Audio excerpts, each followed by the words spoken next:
Welcome to another week of Brew Skies Booze News, where we give you the breakdown of what's happened in the alcoholic beverage industry over the past week, interspersed with a bunch of other random nonsense. I'm Mike Morgan. And I'm Brett Coleman Baker. Cheers. As always, like, comment, subscribe. You guys know the drill. That's the best way you can support us. If you're not giving us money, which you can do through Patreon, buy us a beer. It's $5 a month. It's nothing. Check out our other stuff. We do the Brew Skies Happy Hour podcast. It's an oral history of craft beer. We go up to the 90s. We have some new episodes coming out in the coming weeks, month or so. We got some exciting stuff banked and ready to go. So please follow us on the Brew Skies YouTube channel for all the information that you need. Now, yeah, people do ask me, have been asking me lately, when are you guys coming out with new episodes of the podcast? Which is a valid question because it's been a while. But those actually take a lot of time to research and record and interview people and produce and look at us. You can only expect so much from us, really. We're drinking while we're doing a news show. Right. We can't be that productive. Right. But we do have some great episodes that are in the queue and are coming out sometime soonish. Yes. So we're going to switch things up a little bit. The question of the day, which we want to hear your answers below, which we'll answer at the end of the show, is what is your go-to drink after a rough day? You get home, the day just kicked your ass. What's your go-to bevy? Hit us up in the comments below. Mike's going to give us his answer at the end of the show. Let's get into the news. Mike, we've mentioned it here before, but we have now officially confirmed India, Israel, and Peru are the new hotbeds of whiskey. Wow. Yeah, right? I can't tell if that was facetious or not, but we're just going to assume it was 100% earnest. India, I guess I understand just from the standpoint of sheer population growth and also the growth of a lot of wealth in India. Mm-hmm. So yes. I see that. Peru, and what's the other one? Israel. Well, Israel, Christ, there's a lot of reason to have to drink a lot of whiskey. Well, maybe the lack of Christ, but... and the proliferation of random bombs and whatnot. Well, what we're also seeing it's worse than living in Philadelphia, man. Well, the city of brotherly love. Right. So what's happening in these countries is there's obviously a huge uptick in whiskey consumption, but whiskey distilling. And the nice thing with these countries is they don't have a history of whiskey distilling, so they're kind of breaking all the rules, and a lot of the most innovative stuff in the world is coming out of these countries. So, like what kind of innovations in distilling? We're talking like different grains, like in Israel, like desert aging. Apparently, kind of, it's such an intense heat and dry heat. You have higher losses, but you have intensification of flavors. Like in India, they're using different woods that found in like the rainforests there and whatnot. So there's a lot happening. Rainforest decimation to get drunk, sure. So if you're actually on the cutting edge of bourbon and whiskey in general, try to find some stuff from these up and coming markets. I think you're going to be really pleasantly surprised. Or if you just don't have tastes of your own and you just follow the trends, you're not going to have any luck or have any fun. But if you want to get in on the ground floor, now's the time to go to these countries. Well, at least buy booze from them. Yeah. Underage drinking, a national concern? Question mark? Yeah. But underage drinking has not been something that I advocate for. And it's been a problem since there's been kids and alcohol. But everything that I've read actually states that underage alcohol consumption has been down significantly because the restrictions. I used to have one of those. I used to have a board in my dorm room. Like a big driver's license where you take your picture for fake ID. Oh yeah. Mm-hmm. And that was back before like the FBI came and raided you for stuff like that. It used to be easy to get fake IDs and people didn't really care. Yeah, you were selling them. It was probably super easy. I was rolling through. Mine weren't good. But, I was rolling through carryouts when I was 16 and just saying, look, I'm not going to tell anybody. Just suck it. It'll work. I'm cool, man. Don't worry. you can trust me. Yeah. I'm skipping school and rolling through a carryout. And I bought alcohol a lot of times just based on that. Like, look, I'm not going to tell anybody where I got it. I promise. Okay, here's your 12-pack. You can't do that shit now. No, it is more difficult. However, some data has come out on the states with the highest underage alcohol consumption. So I'm curious what you think. I don't know, guess a couple states, see if you can knock any out of the top 5. Highest alcohol consumption. Highest underage alcohol abuse. Probably states where it's harder to get weed. I'm going to say Florida is one of them. Not even in the top 10. Son of a bitch. How about New Jersey, just because? You're getting closer. New Jersey's not on the list either. It's Vermont, number 1, Rhode Island, 2, New Hampshire, 3, Massachusetts, 4. So all New England states. New England is pushing the charge on underage I'm glad drinking. You just cut me off because I would have gone in every other direction. I was headed to Midwest next. Midwest is on the list at number 6 and 7 with Iowa and Wisconsin. I was headed there. Maine, number 9, Colorado, 8, North Dakota, 10. And number 5, Oregon. What else are you going to do in North Dakota? Like, I get that. Yeah, North Dakota makes sense. Those New England states that's a little interesting. Yeah, I was kind of shocked as well, and they're all right there in New England. It's really surprising. Because kids are smoking a lot more weed. The problem is more underage marijuana consumption than alcohol these days, and it's pretty easy to get weed in those New England states. I mean, those guys are leading the way in a lot of legalization. So. Yeah, it's surprising.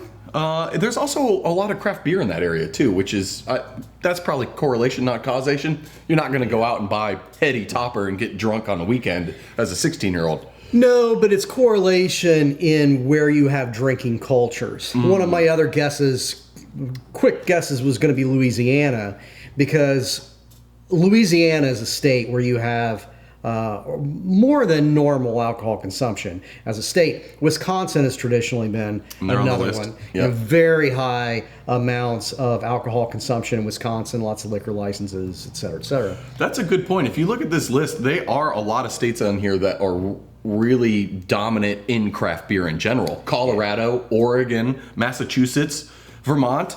So they're states Maine. with drinking cultures. There we go. Yeah. Solving America's problem one drink at a time. Yeah. And kids, we do not. I live by example. we do not condone underage or problematic drinking behaviors. The Diddy saga continues, however. Sean Diddy Combs. Oh, thank God we haven't had a Sean Diddy Combs update in quite a while. Yes, so Diageo has filed a countersuit. Now, if you don't remember, Diddy Combs is suing Diageo. Well, that would have been a make. It hit if we would ever empty that trash can. Yeah, we got the frat brother trash can going over there. So Diageo is being sued by Sean Combs for neglect. They're basically saying they don't give a shit about his tequila brand, and they basically thought this is only for Black Americans, so we're not really going to put much effort into it, and it just is what it is. Mm-hmm. Diageo, in return, has sued him in a countersuit alleging that he hasn't put up any money. They said they put up $100 million to the brand, and he only put up $1,000. How do you get that deal?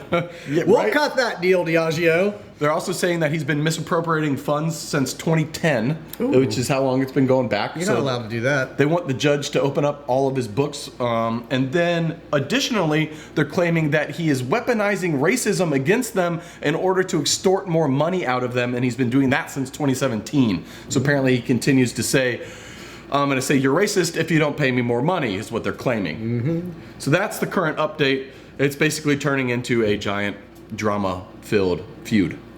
I love it when a bunch of people that I loathe on both sides get into just like a massive, nasty battle. So you guys keep it up. War of attrition, bitches. And they all have plenty of money. So the fact this is even happening in the first place is just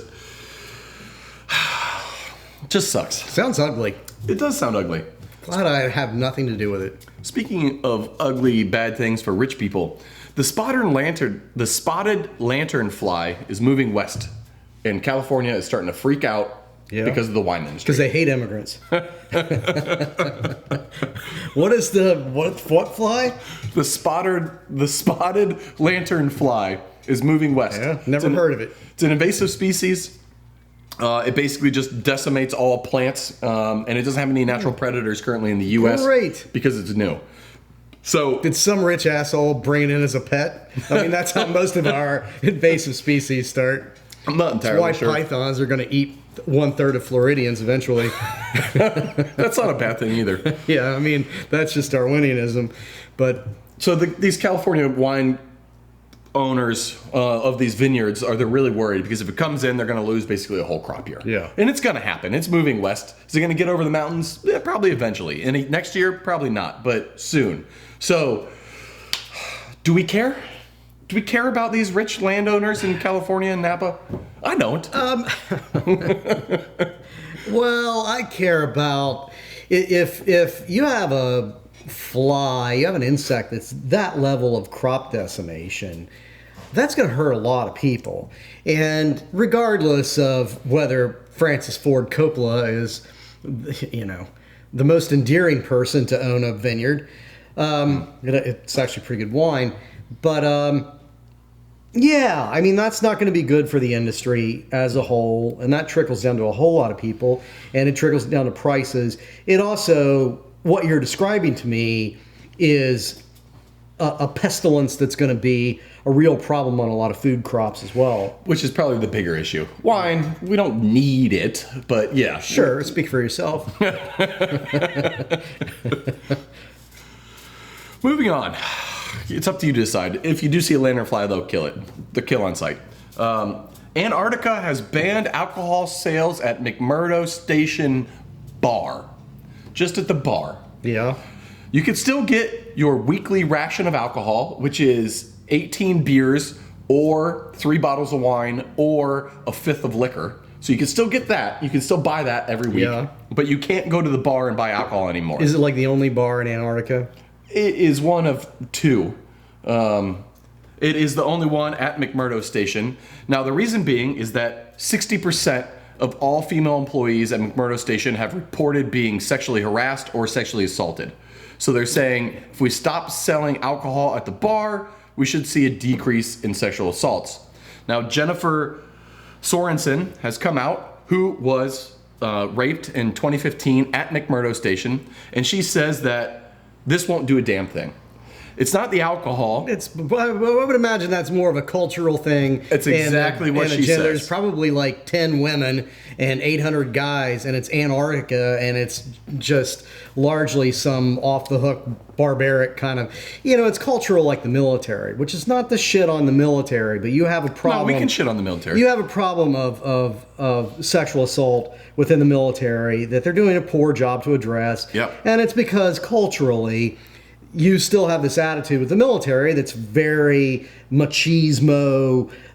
Bro terribleness. Right. I mean, anytime you have a misogynistic culture, you're going to see that problem of sexual assault. Yes. Now, I'm sure, does alcohol exacerbate that? Yes, but it's not going to be the root. It does. They're treating the symptom, not the cause. Right. The cause is cultural. It is a misogynistic culture that they developed that needs fixed. You're right. That's exactly the problem. That's what Jennifer's saying. And plus, they still have alcohol. You can still get a fifth of liquor a week. A week. Can you imagine drinking a fifth of liquor a week? That's a lot. Well, not only can I imagine it. I mean, 18, it's been a while. 18 beers doesn't seem like a lot of beers for a week, but yeah, a fifth of liquor seems like a lot for some reason. Yeah. I don't know. Yeah, and I bet, as a complete aside, that's a really lucrative business. I got drunk once in this bar in South Dakota, and I'm blanking on the name of the town, but this town, it's right outside, it's this one little town that's surrounded by Badlands National Park on one side and a reservation on the other. Mm-hmm. And, one's national park and the other's a reservation where it's illegal to sell liquor. So this one bar sold astronomical amounts of liquor because it was also a package store. So it's just this one tiny little dive bar in this town that had like a permanent population of around 100 people selling the just crushing it, just unfathomable amounts of liquor. Yeah, and there's problems there as well. But if you live in Antarctica, what else are you gonna do? Yeah, you can't. I can only watch The Thing so many times. Like, I'm gonna need some beer. Yeah, need to go to the bar. Speaking of problematic drinking behavior, the Ramstein squad, which is the 721st Aerial Port Squad at an Air Force base in Germany, has been banned from drinking off base due to problematic drinking behavior. There's no other point to that story. I just thought it was a funny little anecdote. Yeah. Usually Germans handle their... Well, this is Americans in Germany.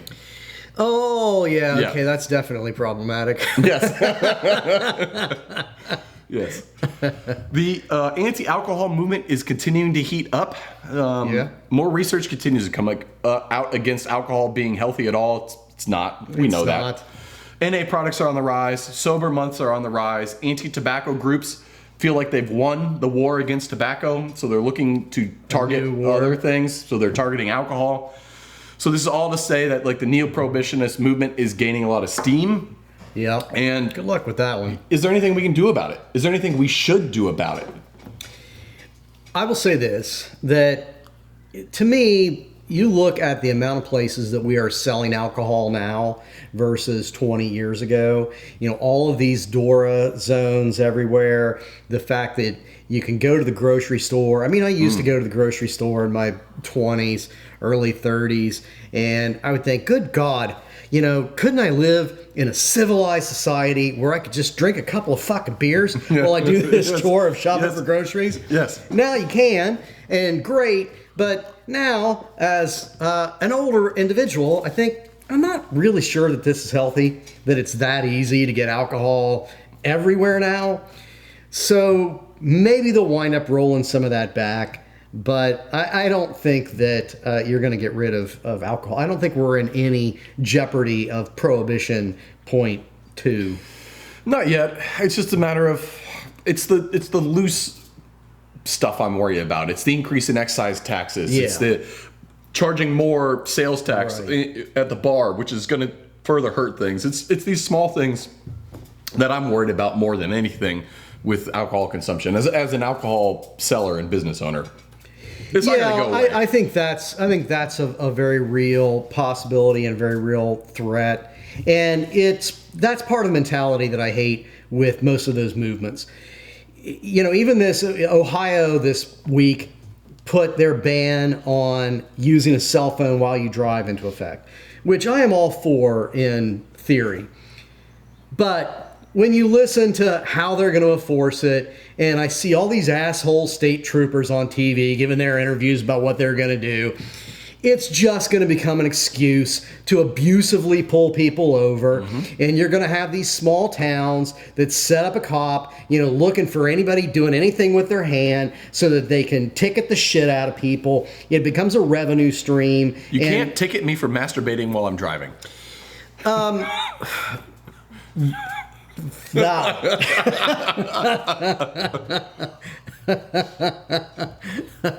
And if you're driving past Brett in a big rig, give me a honk.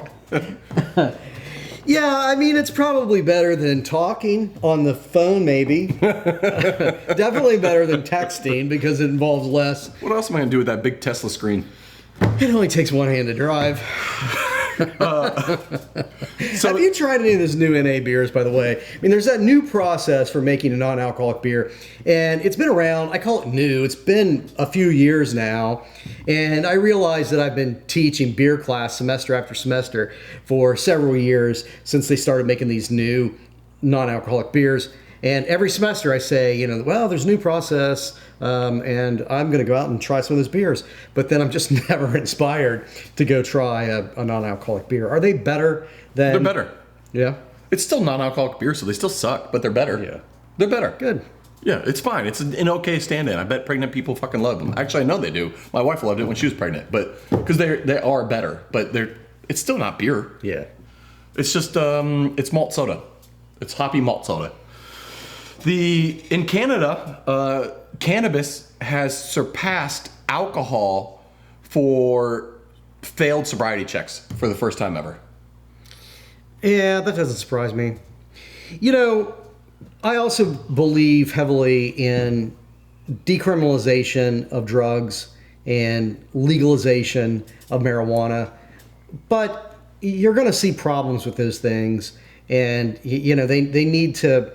There's give or take. Mm-hmm. I think that the net problems of legalized marijuana are far less than the net problems of criminalized marijuana. We learned that in the Prohibition in the U.S. Right. It's the same for all drugs. Yes. Prohibition in the United States, first few years of Prohibition, alcohol consumption actually went down 70-some%. So it worked. But it gave us organized crime. People also died from all sorts of spiked and poorly made liquor. Mm-hmm. So the net effect of Prohibition wasn't good. But part of the effect of Prohibition was that people did, in fact, drink less. And when you decriminalize something, and having been in Canada, 3 times in the past 3 years in different provinces, I've seen how they're doing weed in different provinces. British Columbia is definitely getting it right from a retail standpoint. It looks a lot like Michigan. You know, the stores are really nice, and they are all over the place, and, you know, you can get great weed everywhere. And you know, a lot of it is they're doing their edibles really well. And edibles, they hang around for a while. So, you know, I can see it. I think that we just have to, again, it's something that you have to start treating as the problem that it is and address it rationally. Yeah, it's going to be really interesting to see how our societies move into being two drug cultures, because through most of history, usually a society has like one drug of choice. Are we going to have two? Is alcohol going to be dethroned, and will it only be cannabis? Time will tell, but maybe we'll have two. I'm okay with two. Moving on, we were starting to run out of time. Quickly, draft sales are suffering, still suffering. On-premise is hurting. So if you have the means and the ability, and I know inflation sucks right now, but please get out there, buy a pint at your favorite local bar. Don't go to a brewery. We love you. Buy that brewery's beer at a bar, though. That isn't the brewery. Yeah. Because it's going to help everybody a lot better that way. It's just like 9/11, when George Bush told you to go shop if you're a good American.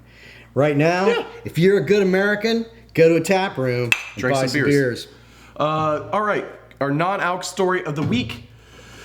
There has been a new survey that has come out with America's most beloved restaurants. America's most beloved restaurant. It's I'm going to give you a hint. It's restaurant chains, okay? Yeah, sure. Mike, what I didn't think one authentic restaurant was going to show up there. Can you guess any in the top 10? Applebee's.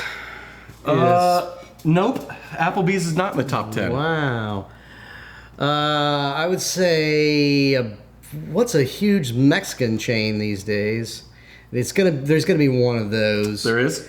There is. Shit, I don't even know what. I mean, you know, a million years ago, like Chi-Chi's was the big one, but that's not really around so much anymore. You need to lower your standards even a little bit further. Oh, I mean, are we going as low as like Taco Bell? Taco Bell is on the list. Okay. Taco Bell's number 8. All right. Then, I mean, are we also talking like McDonald's? McDonald's is number 3. What beats McDonald's? Yes. Yes. Son of a bitch. Pizza Hut? Nope. I'll give you a hint. Coffee and chicken are number 2 and 3. KFC? Nope. Coffee and chicken? Starbucks? Yep, Starbucks is 2. It's a restaurant? They have like fucking muffins and grossly overpriced Apparently coffee. It counts. Chick-fil-A is number 1. Oh my Chick-fil-A. God. Hate chicken. Texas Roadhouse 4, Krispy Kreme 5, Olive Garden 6, Raising Cane's, Taco Bell, Dunkin' Donuts, In-N-Out. Oh my God, that place that makes just like chicken fingers? Yeah. It's one of the... Yeah. Oh my God. All right, question of the day. Mike, Oh, wow, thanks for depressing me. we have good taste here in America. Good, wholesome, natural taste. Question of the day. What is your go-to beverage after a rough day at work when you get home?